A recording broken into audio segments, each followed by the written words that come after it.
তো আমার ভাগবতীয় কথার প্রারম্ভে আমি আমার প্রথম প্রণাম জানাই আমার সেই যাদের পুণ্যর ফলে বা যাদের এই ভাগ্যের ফলে আমার এই পৃথিবীতে আসা, আমার সেই পিতামাতা, আমার সেই দীক্ষাগুরু সত্যনারায়ণ ঠাকুর, শ্রী শ্রী রাম ঠাকুর, মহন্ত মহারাজ কালিকা প্রসাদ চক্রবর্তী, আমাদের বৈষ্ণব সমাজের স্রষ্টা শ্রী গৌরাঙ্গ মহাপ্রভু এবং উপস্থিত ভক্তবৃন্দ, সবাইকে প্রণাম। তো আজকের হরিকথায় আমরা প্রথমত আমরা যখন পৃথিবীতে আসি, আমরা যখন মানবরূপে পৃথিবীতে আসি, আমাদের কিন্তু কিছু সত্য আছে, কিছু জিনিস আছে, এটা চিরন্তন সত্য, এটাকে কেউ খণ্ডাতে পারে না। যেমন জন্ম, মৃত্যু, স্থিতি, বার্ধক্য, এই যে জিনিসগুলা, এটা কেউ আমাদেরকে, এটা হবেই, এটা হলো প্রকৃতির নিয়ম। এক সৃষ্টির পরে আমরা যখন পৃথিবীতে আসি, আমাদের কিছু কর্তব্য কাজ থাকে, কিছু করণীয় থাকে। সেই করণীয়গুলো আমরা কতটুক করতে পারলাম কি পারলাম না, এটা সবারই মনে জানা। সংসারের মোহে, সংসারের টানে, মায়ার টানে, কামনা বাসনার টানে আমরা আসলে কখনোই সেই বৈরাগ্যতা আসতে পারি না বা আনতে পারি না, যার জন্যই আমরা অনেক সময় অনেক কিছুই করতে পারি না। আপনার ভগবানের শরণাগত হতে বা ভগবানকে ডাকতে অত জ্ঞানের, অত লেখাপড়ার তো দরকার হয় না। ভগবানকে ডাকার জন্য ভক্তি দরকার। রামকৃষ্ণ পরমহংসদেব কিন্তু অত লেখাপড়া জানা লোক ছিল না, কিন্তু ওনার ভক্তি ছিল। উনি জ্ঞানের, অনেক জ্ঞানের অধিকারী, অনেক জ্ঞানের অধিকারী। তারা কিন্তু মাতৃগর্ভ থেকেই ওই জ্ঞান ধারণ করে আসছে।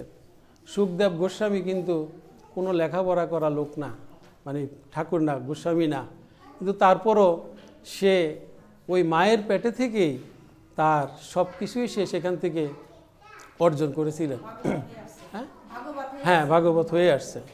তদ্রূপ আমাদের জীবনে আমরাও কিছু ভাগবতীয় বা আমাদের যেই ইচ্ছা, যদি ইচ্ছা থাকে তাহলে কিন্তু আপনি সব কিছুই করা সম্ভব। আর যদি ইচ্ছা না থাকে, কোনো কিছুই সম্ভব না। আপনার ধর্মের পরে আপনার যে কিছু কাজ বা ভগবানকে ডাকার, দেখেন আজকে আমরা আমাদের যেই পাড়া মহল্লায় বা আমাদের যেই এত মন্দির বা এত সংকীর্তন হয়, এত হরিনাম হয়, এত হরিবাসর হয়, আগে কিন্তু আসলে আমাদের ছোটোকালে গিয়ে আমরা এত কিছু পেয়েছিলাম? আমরা কিন্তু এত পাই নাই, আমরা এত কিছু পাই নাই। কিন্তু এখন আমাদের ধর্মীয় অনুভূতিও বেশি, আমাদের ভিতর অহংকারও বেশি। আগে লোকদের ভিতর এত ধর্মীয় অনুভূতি যেমন ছিল না, তাদের ভিতর এত অহংকারও ছিল না, মন এত অপবিত্র ছিল না। আমরা কে কাকে মানে ঠগাবো বা কে কার ধন নিব বা কে কার থেকে কি করব, কেবল আমরা এই চিন্তা যেমন করি, আগে কিন্তু এত মানুষের ভিতর এই জিনিসগুলা ছিল না। আপনার তখন মানুষ সহজ সরল জীবনযাপন করতেন, আর এখন আমরা খুব জটিল জীবনযাপন করি। আমরা ধর্মকর্ম বেশি করি, আবার আমরা পাপ কাজও বেশি করি, যার জন্য আমরা অনেকেই সমাজে কেউ যদি একটু ধর্মীয়ভাবে আগায়, ছোট ছেলে বা মেয়ে, আমরা তাকে কিভাবে পিছন দিকে টানবো, কিভাবে তাকে টিটকারি করব বা কিভাবে তাকে একটু ইয়ে করবো, সাধু হয়েছে, তিলক লাগাইছে, মানে এই যে আমরা তাকে উৎসাহ না দিয়ে তাকে পিছনের দিকে টানার চেষ্টা করি। কিন্তু আপনি দেখেন একটা ফ্যামিলির একটা শিশু বাচ্চা যখন, বা শিশু বাচ্চা না, একটা লোকের ভক্তি সে ধর্মীয়ভাবে কতটুক, এটা কিন্তু তার আচার আচরণে বোঝা যায়। আপনি ঠাকুরের প্রতি আপনার কতটুক আপনার আন্তরিক বা আপনি কতটুক টান, এটা কিন্তু একটা মানুষকে দেখলে বোঝা যায়। কিভাবে বোঝা যায়? আপনার যে তিলক দিলেন বা দিলেন তা না, আপনার আচার আচরণে, আপনি যখন যেখানে যাবেন ঠাকুরের জন্য আপনার যে ভালো জিনিসটা নেওয়ার যে একটা আগ্রহ, গোপাল একটা গোপাল নেবেন, সবচেয়ে ভালো গোপাল কোনটা সেটা চেষ্টা করেন, গোপালের সবচেয়ে ভালো ড্রেসটা চেষ্টা করেন, এই যে একটা আপনার ভিতর আগ্রহ বা ইচ্ছা, সেটা কিন্তু এটা দেখলেই বোঝা যায় কার ধর্মের প্রতি বা কে ধর্মীয়ভাবে আপনার নিজের অনুপ্রেরণা বা হচ্ছেন বা অগ্রসর হচ্ছেন, এটা বোঝা যায়। আবার যে কে ধর্মীয়ভাবে মানে ধর্মকে হৃদয়ে ধারণ করে না, সেটাও দেখলে বোঝা যায়, অনুমান করা যায়। আমাদের জীবনে তিনটা জিনিস কিন্তু প্রয়োজন, গুরু, তাই না? তিনটা ধাপে আমাদের গুরু প্রয়োজন। গুরু কি? যার থেকে আমি শিখি, জানি, সেই তো গুরু। সেই গুরু যে আমার স্কুলের টিচার, সেও আমার গুরু, যে কলেজের টিচার সেও গুরু, যে প্রাইমারি স্কুলের টিচার সেও গুরু, আবার যে আমার বাসা পড়ায় সেও কিন্তু আমার একটা গুরু। যার কাছে আমি কিছু শিখব সেই কিন্তু আমার গুরু। মানুষের জীবনে তিনটা গুরুর প্রয়োজন এবং তিনটা গুরু সবারই আছে, বা যদি কারো না থাকে নাই, সবারই আছে। প্রথম গুরুকে আমরা বলি পিতা গুরু, মাতা গুরু, গুরু শ্রেষ্ঠ ভাই, তার চেয়ে অধিক গুরু আমরা বুঝিলে সে পাই। তাহলে আমাদের প্রথম গুরু কে? আমাদের মাতা পিতা। তাহলে আমাদের শিক্ষাটা কোথায় থেকে আসে? প্রথমে আপনার সব কিছুই বলে আপনি যেই জিনিসটা চর্চা করবেন সেটা ঘর থেকেই আপনার শুরু হওয়া দরকার। তদ্রূপ আমাদের প্রথম গুরুই হইল সেই মাতা এবং পিতা। এই মাতা পিতার প্রতি আমরা কতটুকু কর্তব্য পরায়ণ, কতটুকু কর্তব্য করি, কতটুকু পালন করি, এটা আমার মনে হয় আমার প্রত্যেকের জায়গায় সবাই বিচার বিশ্লেষণ করে বুঝতে পারতেছেন বা জানতে পারতেছেন যে আপনি আপনার মাতা পিতার জন্য কি করতেছেন বা কি করা দরকার, কি আপনি করেন নাই, এটাও আপনি বুঝেন যে আমার কি এটা করা দরকার ছিল, আমি এটা করি নাই। কারণ তার যদি না থাকতো তাহলে আপনি এই পৃথিবীতে আসতেন না। পৃথিবীতে আসতেন তাদের ভাগ্য ফলে। এবং এই মাতা পিতার প্রতি আমরা আগের দিনে কিন্তু মানুষ এত অত্যাচার বা এরকম অনীহা ছিল না। আগের দিনে মানুষ লেখাপড়া কম জানতো, কিন্তু মাতা পিতার প্রতি তাদের সম্মান ছিল। টিচার আপনার শিক্ষকের গুরুর প্রতি সম্মান ছিল। শিক্ষকরে দেখলে আপনার তার প্রণাম করা, পায়ে ধরেও প্রণাম করত, এবং যদি দেখতো একটু অন্যায় কাজ করতেছে দূরে সরে যেত। কিন্তু এখন আর আমাদের সেই অনুভূতিটা নাই। আগে কিন্তু বৃদ্ধাশ্রম ছিল না, এখন কিন্তু বৃদ্ধাশ্রম আছে। আগে কিন্তু বৃদ্ধাশ্রম ছিল না। আগে সন্তান মূর্খ থাকলেও একটা জিনিস চেষ্টা করত, হয়তো মার সাথে একটু কটু বাক্য অনেকেই বলতো বা বলতো না, কিন্তু কখনো তাকে গৃহত্যাগ করবে, অন্য জায়গায় রাখবে, এইটা চিন্তা কখনোই ছিল না, যেটা এখন বর্তমান সমাজে আছে। এবং এটা আমার মনে সবাই জানেন, ব্যাধি হয়ে গেছে। এক ভদ্রলোক এক বৃদ্ধাশ্রমে গেলেন, এক মহিলা সাক্ষাৎকার নিলেন যে মা আপনি বৃদ্ধাশ্রমে, মহিলা কাঁদতেছে যে তুমি কাঁদতেছো কেন? তখন আমার কি কোনো সন্তান নাই? যে বাবা আমার 3টা সন্তানই আছে, এবং 3টা সন্তানই সমাজে খুব প্রতিষ্ঠিত। আমার স্বামী একটা সরকারি চাকরি করতেন, এবং রিটায়ার্ডের সময় আমি তার টাকাগুলো সব আমার এই 3 ছেলে আমার থেকে নিয়ে যেন। তখন আমি শূন্য হাতে। কিন্তু আমার স্বামী যখন ছিল তখন আমি ওই ফ্যামিলিতে রাজরানী হিসাবে ছিলাম। আমার স্বামী চলে গেল, আমি ভিখারি হয়ে গেলাম।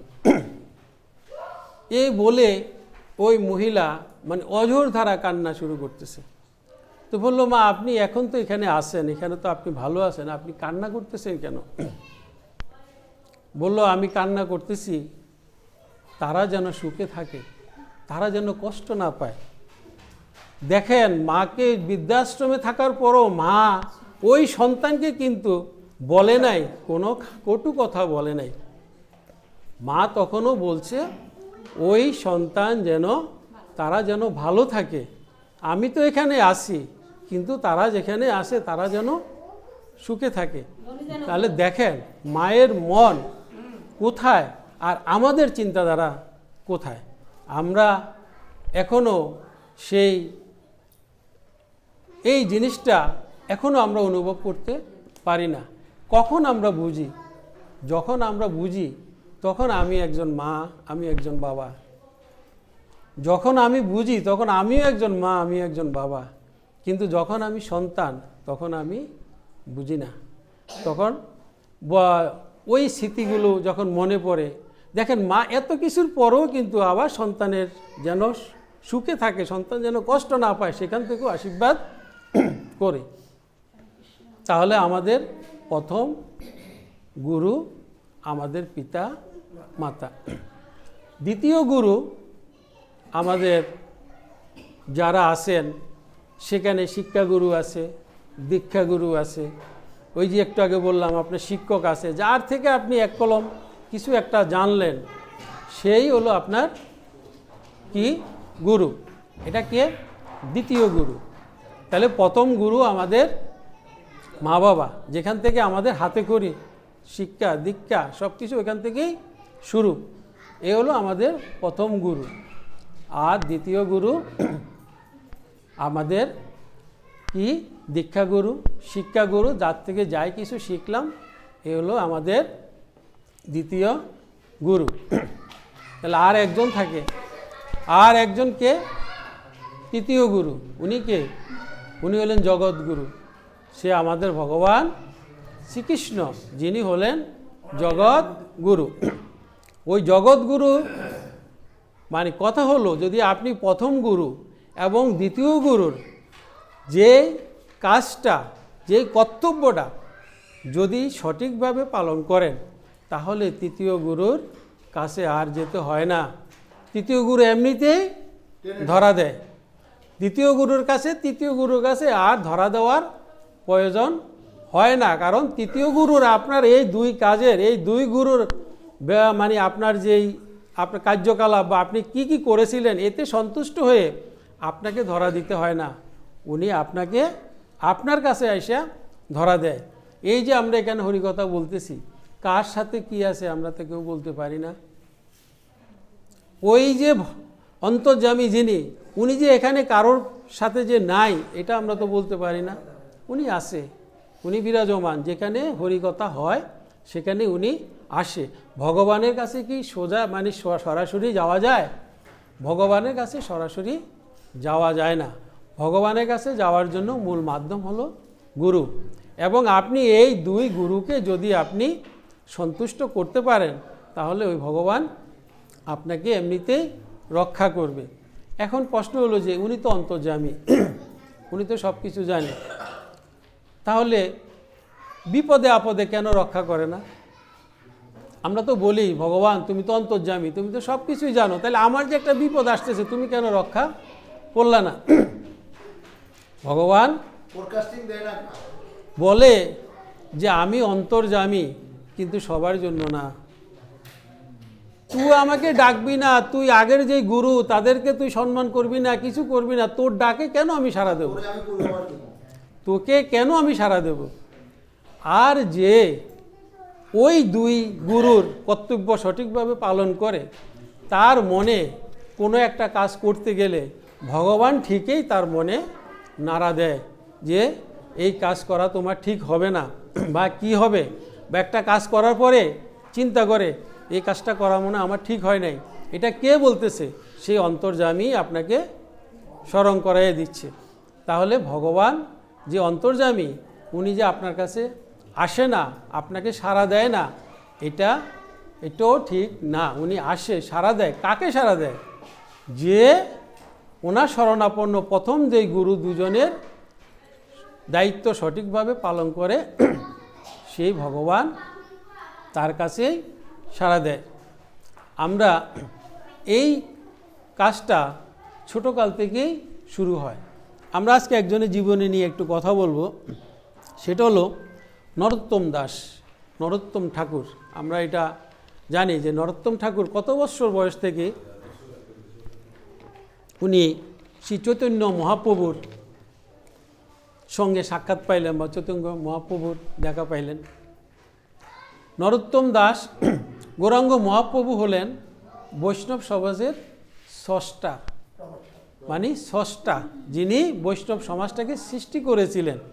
কিন্তু যে সৃষ্টি করে সে কি প্রচার করে না, কিন্তু বৈষ্ণব সমাজের যেই প্রচারক প্রবর্তক, মানে যিনি আমাদের ভিতরে বৈষ্ণব সমাজের প্রচারণ করেছিলেন, উনির নাম হলেন নরোত্তম ঠাকুর। এই নরোত্তম ঠাকুরেই বৈষ্ণব সমাজের প্রচারক। ঘরে ঘরে বৈষ্ণবীয় কথাবার্তা বা বৈষ্ণবীয় আচরণ কি কি উনি প্রচার করেছিলেন। এই নরোত্তম ঠাকুরের জন্ম বাংলায় 1466 সালে। তিনি একটা রাজ পরিবারে জন্মগ্রহণ করেছিলেন। তার বাবার নাম ছিল কি কৃষ্ণচন্দ্র কৃষ্ণনন্দ দাস মজুমদার, আর মার নাম ছিল নারায়ণী নারায়ণী রানী। এই নরোত্তম দাস 5 বৎসর বয়সেই সে ভাগবত, গীতা, রামায়ণ যা যাই বলেন সব কিছু সে 5 বৎসর বয়সেই তার হৃদয়ে ধারণ করেছিলেন। 5 বৎসর বয়সেই, সেই 5 বৎসর বয়সের বালক তো কতটুক জানেন? তখনকার সময়ে নিয়ম ছিল যে তাদেরকে গুরুগৃহে পাঠানো হতো, পাঠানো হতো সেই বয়সে। তখন এই নরোত্তম দাসকে যখন গুরুগৃহে পাঠানো হয়েছিলেন, তার গুরুর নাম ছিলেন কৃষ্ণদাস পণ্ডিত। যখন রাজামশাই কৃষ্ণদাস পণ্ডিতকে বললেন যে আমার এই ছেলেকে তুমি একটু গুরু শিক্ষা, মানে যা শিক্ষা দেওয়ার দেখেন, তখন এই কৃষ্ণচন্দ্র দাস বললেন আমি আপনার ছেলেকে কি শিক্ষা দেব, তাকে আমি কি শিক্ষা দেব? সে তো জন্মের মানে 5 বৎসর বয়সে যা অর্জন করেছে, আমি এই বয়সেও তা অর্জন করতে পারি নাই। তার যে অর্জন আমি এই বয়সেও অর্জন করতে পারি নাই, তাকে শিক্ষা দেওয়ার মতো আমার কিছু নাই। কিন্তু তারপরও তো যেহেতু সে গুরু, তার কাছে যখন গেল, সে তো তাকে কিছু শিক্ষা যা যা দেওয়ার দিলেন। তখন নরোত্তম দাস সে তো গৌরাঙ্গ মহাপ্রভুর, যেহেতু ওনার সাক্ষাৎ পাওয়ার জন্য বা ওনাকে যাওয়ার জন্য তার মনে ব্যাকুলতা, তখন সে এই 6 বৎসর বয়সে তার ইচ্ছা হলো সে বৃন্দাবনে যাবে। তো বৃন্দাবনে যাওয়ার আগে তার বাবাকে বলল যে তোমার কি ইচ্ছা? তার ইচ্ছা ছিল সে পদ্মায় স্নান করবে, পদ্মার সাথে দেখা করবে। পদ্মা তো মা, নদী তো মানে মা, পদ্মা মায়ের সাথে দেখা করবে। সে পদ্মা নদী তার রাজা 2জন যাদের যে বডিগার্ড দিয়ে পাঠাইলেন, সেই পদ্মা নদীতে সেই নরোত্তম দাস পদ্মা নদীতে যায়া যখন নামলেন, মা পদ্মা তাকে কোলে নিয়ে কিছুক্ষণ তাকে কোলে ধারণ করলেন। এদিকে তো যারা সাথে গেলেন তারা কি নরোত্তম দাস নদীর ভিতর চলে গেলেন, কারণ গৌরাঙ্গ মহাপ্রভু এই পদ্মাতে স্নান করছিলেন এবং নরোত্তম দাসও এই পদ্মা নদীতেই স্নান করবেন। সেই পদ্মা মা এই নরোত্তম দাসকে কোলে নিয়ে কিছুক্ষণ রেখে তারপর তাকে আবার ফিরিয়ে দিলেন। তখন নরোত্তম দাস বৃন্দাবনের উদ্দেশ্যে রওনা হলেন। তখন তো আর এবার তো গাড়ি ঘোড়া ছিল না, তখন একটাই ছিল আপনার পাও আর নাও, যেখানে জল সেখানে নৌকা, আর যেখানে নাই সেখানে হইল পায়ে হাইটে যেত, এই পদব্রজে। এই নরোত্তম দাস এই 6 বৎসর বয়সে পদে হেঁটে বৃন্দাবনের উদ্দেশ্যে রওনা হলেন। এখন যেতে যেতে যেতে যেতে যখন এই নরোত্তম দাস কোথায় গিয়ে পৌঁছলেন? বিহারের এক গভীর জঙ্গলে গিয়ে পৌঁছালেন। বিহারের এক গভীর জঙ্গলে গিয়ে যখন পৌঁছালেন তখন এই নরোত্তম দাস খুব ক্লান্ত হয়ে গেলেন। ক্লান্ত হয়ে যাওয়ার জন্য হওয়াতে সে সেখানে একটু বিশ্রাম নিলেন। এমন সময় একজন ব্রাহ্মণ সে ওইখানে আইসা হাজির। ব্রাহ্মণ বলল, কি নরোত্তম, তুমি কি খুব ক্লান্ত? তখন নরোত্তম বলল, ব্রাহ্মণ ঠাকুর, আপনি আমার নাম কিভাবে জানলেন? তখন বলল নরোত্তম, তুমি কি আরও কিছু জানতে চাও? তোমার বাবা একজন রাজা, তুমি সোনার চামচ নিয়ে মুখে জন্মগ্রহণ করেছিলে, তুমি বৃন্দাবনের উদ্দেশ্যে যেতে চাচ্ছ। তখন নরোত্তম বলল যে হ্যাঁ, আপনি তো কি? তখন বলল, আমি জ্যোতিষ, তোমাকে আরও কিছু বলবো? তখন নরোত্তম দাস বলল, না, আমাকে আর কিছু ব্রাহ্মণ ঠাকুর বলা নাই। তো বলল যে তুমি একটু বসো, আমি তোমাকে একটু কোলে নিই। তখন এই নরোত্তম দাসকে ব্রাহ্মণ ঠাকুর কোলে নিয়ে একটু দুধ, 1 ঘটি দুধ, বললো আমি তোমাকে দুধটা তোমাকে খাওয়াই দিয়ে, কারণ তুমি যেহেতু খুবই পরিশ্রান্ত বা খুবই ক্লান্ত। তখন নরোত্তম দাস রাজার ছেলে বলে যে না, আমি এই দুধ খাবো না। তখন ওই ব্রাহ্মণজি বললেন, আমি তো তোমার সব কিছু জানি, আমি তো একজন ব্রাহ্মণ, তুমি এই দুধটুকু পান করো, না হলে তোমার বৃন্দাবন যাত্রা ব্যগ্র ঘটবে। তখন এই নরোত্তম দাস ব্রাহ্মণের কথা শুনে সে দুধটুকু পান করালেন। করানোর পরে সে আবার বৃন্দাবনের উদ্দেশ্যে রওনা হলেন। এবার সে বৃন্দাবনের উদ্দেশ্যে যেতে যেতে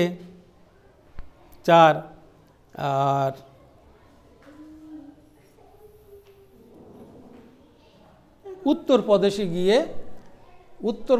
গিয়ে সে এমন পরিশ্রান্ত হলেন যে সেখানে সে গভীর ঘুমে আচ্ছন্ন হয়ে গেলেন।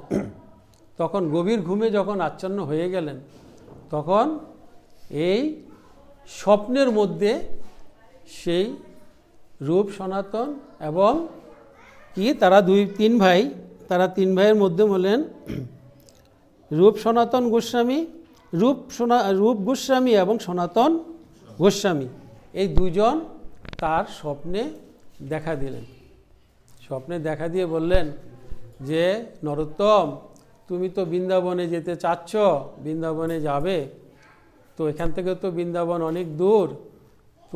তুমি কি জানো যে তোমার রাস্তায় যে একজন ব্রাহ্মণের সাথে দেখা হয়েছিলেন সে কে? বলে না, আমি তো জানি না। বলে নরোত্তম, সে চৈতন্য মহাপ্রভু, যার উদ্দেশ্যে তুমি এই সংসার ছেড়েছ, বের হয়েছ বৃন্দাবনের উদ্দেশ্যে, উনি সেই চৈতন্য মহাপ্রভু। তোমার সাথে ওনারই তোমাকে এই দুধ পান করেছিলেন। তখন নরোত্তম তো হঠাৎ তার আবার ঘুম ভেঙে গেল। কিন্তু ঘুম ভাঙার পরে সে তো এখন আর রূপ গোস্বামী এবং সনাতন গোস্বামীকে আর দেখে না, কারণ এটা তো স্বপ্ন। কিন্তু তখন সে তার মনের ভিতর প্রভু, তুমি আমাকে দেখা দিলে, আমাকে খাওয়ালে, অথচ আমি তোমার উদ্দেশ্যে বেরোলাম, তুমি আমাকে একবারের জন্য বললে না যে তুমিই সেই চৈতন্য মহাপ্রভু, আমাকে জড়াইয়া ধরলে, আমি অন্তত একটু তোমাকে জড়াইয়া ধরতাম, কিন্তু সে ভাগ্য আমার আর হলো না। তখন বলল যে তুমি বৃন্দাবনের উদ্দেশ্যে আবার রওনা হলো। সেখানে গিয়ে বৃন্দাবনের যে দেখাশোনা করেন সে ছিলেন রূপ গোস্বামী এবং সনাতন গোস্বামীর আরেকটা ভাই আছে, তারা হলো 3 ভাই, চৈতন্য মহাপুরুষ অনুপম গোস্বামী। তারা ছিলেন 3 ভাই, রূপ গোস্বামী, সনাতন গোস্বামী এবং অনুপম গোস্বামী। এই অনুপম গোস্বামীর ছেলে ছিলেন জিৎ গোস্বামী। এই জিৎ গোস্বামী তখন বৃন্দাবনের দেখাশোনা করতেন। তখন নরোত্তম দাস সেখানে গিয়ে পৌঁছালেন। পৌঁছাইয়া বললেন যে জিৎ গোস্বামীকে, তো বলল যে তুমি কি জন্য কি চাও বৃন্দাবনে, এত ক্লান্ত, এত দূর থেকে তুমি এসেছো, তোমার নাম কি? বললো আমার নাম নরোত্তম দাস, আমি বাংলার এই রাজার ছেলে, আমি এখানে একটু দীক্ষা গ্রহণ করতে আসছি। তো আমার সাথে স্বপ্নে সেই রূপ গোস্বামী এবং সনাতন গোস্বামীর সাথে দেখা হয়েছিল, তারা বলল যে এখানে আসলে আমি একজন গুরু পাব। তখন এই জিৎ গোস্বামী বলল, আমার রূপ গোস্বামী এবং সনাতন গোস্বামী আমার জ্যাঠা, আমি তাদেরকে এত চেষ্টা করে এত ডাকার পরেও তাদের সাথে আমি একবার দেখা করতে পারি নাই। আপনার সাথে যখন তাদের দেখা হয়ে গেল, আমি আপনাকে দীক্ষা দিতে পারবো না, আমার পক্ষে সম্ভব না।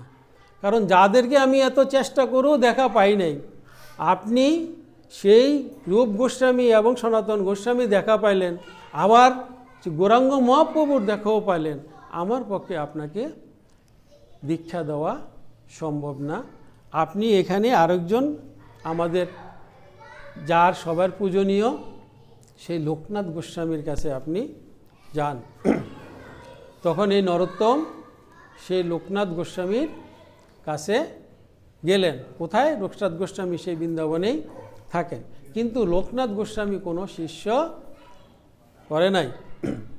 যখন লোকনাথ গোস্বামীর কাছে গেলেন, এই নরোত্তম দাস বললেন, প্রভু আমি আপনার কাছ থেকে দীক্ষা নিতে চাচ্ছি। একটা জিনিস ভাববেন, আমরা যার থেকে দীক্ষা নেই, আপনি যদি আপনার গুরুকে দেখার পরে আপনার মনের ভিতর যদি একটা অনুভূতি আসে, কাল্পনিক অনুভূতি, শিহরণ আসে, অনেক সময় আসে না, তখন আপনি ধরে নেবেন এই গুরুর সাথে আপনার পূর্বজন্ম দেখা হয়েছিল। আর গুরুকে দেখার পরে যদি আপনার ভিতর সে অনুভূতি না আসে, ঠিক আছে উনি আমার গুরু, তাহলে ওনার সাথে আপনি আগে পরে কখনো আর দেখা হয় নাই। এবং যদি আপনার ভিতরে সেই অনুভূতি না আসে, তাহলে সেখান থেকে সেই গুরু থেকে মন্ত্র নেওয়াটাও আপনার খুব একটা ফলদায়ক না। গুরুকে দেখলে যদি আপনার মনের ভিতর, আপনার শরীরে একটা কম্পন বা শিহরণ না আসে প্রণাম করার সাথে সাথে, তাহলে আপনার যখন এই লোকনাথ গোস্বামীকে দেখলেন, এই নরোত্তম দাসের শরীরে একটা শিহরণ জেগে উঠল। তখন সে ভাবলো যে আমি আমার গুরু পেয়ে গেছি। কিন্তু লোকনাথ গোস্বামী তো কাউকে শিষ্য করে না, উনি শিষ্য করবে না। নরোত্তম দাসও কিন্তু নাসরবান্দা, সে তো এই গোসাই থেকে, সেই লোকনাথ গোস্বামী থেকে মন্ত্র না নিয়ে যাবে না। সে সেখানে আবার কিছুদিন থাকলেন। কিছুদিন থাকার পরে সেই লোকনাথ গোস্বামীর সেবা শুশ্রূষা করতে লাগলেন। ওনার কখন কি প্রয়োজন, যা প্রয়োজন চাওয়ার আগেই সেই নরোত্তম নরোত্তম দাস সব কিছু তাকে পৌঁছাইয়া দেন। এবং তার এই সেবা শুশ্রূষায় সেই লোকনাথ গোস্বামী সন্তুষ্ট হয়ে, প্রসন্ন হয়ে শেষ পর্যন্ত বলল যে নরোত্তম, তুমি তো আমার থেকে মন্ত্র না নিয়ে, দীক্ষা না নিয়ে আমাকে ছাড়বে না, তো আমার প্রথম এবং শেষ এই শিষ্য তুমি, আমার জীবনের প্রথম শিষ্য তুমি, আমার জীবনের শেষ শিষ্য তুমি। তখন এই লোকনাথ গোস্বামী এই নরোত্তমকে এই দীক্ষাদান করে, তখন তার নাম হলেন ঠাকুর নরোত্তম ঠাকুর। বলল যে এবার দীক্ষা শেষ হলো, এবার তুমি বাংলায় গিয়ে সেই চৈতন্য মহাপ্রভুর, যিনি আমাদের বৈষ্ণব সমাজের শ্রেষ্ঠা, তুমি তার নাম, তার গান, তার কীর্তন সব কিছু তুমি বাংলার ঘরে ঘরে প্রচার করো।